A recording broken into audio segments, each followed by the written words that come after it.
எனக்கு ரீசெண்டாக ஒரு பொண்ணு வந்து கேஸ் கொடுத்துச்சு. காலேஜ் படிக்கும்போது இருந்து லவ்வு. இப்போ வந்து முடிச்சு ஒர்க் பண்ணிகிட்ருக்கோம் 2 பேருமே.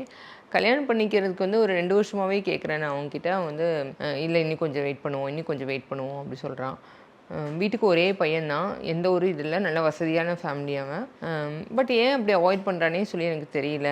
என்னன்னு கேட்டால் சொல்ல மாட்டேங்கிறான். இல்லை கொஞ்சம் கொஞ்சம் பிரச்சனையெல்லாம் இருக்குது, கொஞ்சம் வெயிட் பண்ணு அப்படின்னு சொல்கிறான்.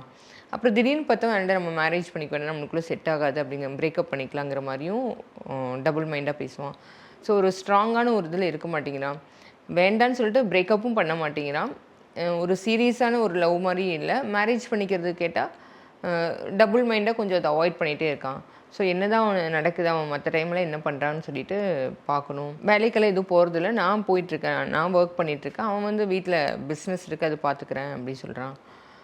ஸோ கொஞ்சம் என்ன ஏதுன்னு சொல்லிட்டு அவனோட பேக்ரவுண்ட் செக் பண்ணி கொடுங்க அப்படிங்கிற மாதிரி அந்த பொண்ணு. ஏன்னா வீட்டில் மாப்பிள்ளை ரொம்ப சீரியஸாக பார்க்குறாங்க, நான் இவனை தான் கல்யாணம் பண்ணணுன்ட்டு இருக்கேன்.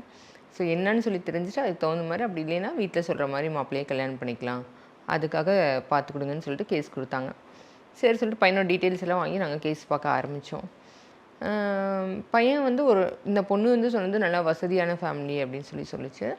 நார்மலான ஃபேமிலி தான், ஒரு வாடகை வீட்டில் இருக்காங்க. பட் வாடகை வீட்லேயே கொஞ்சம் நல்லா பெரிய வீடாக இருக்காங்க.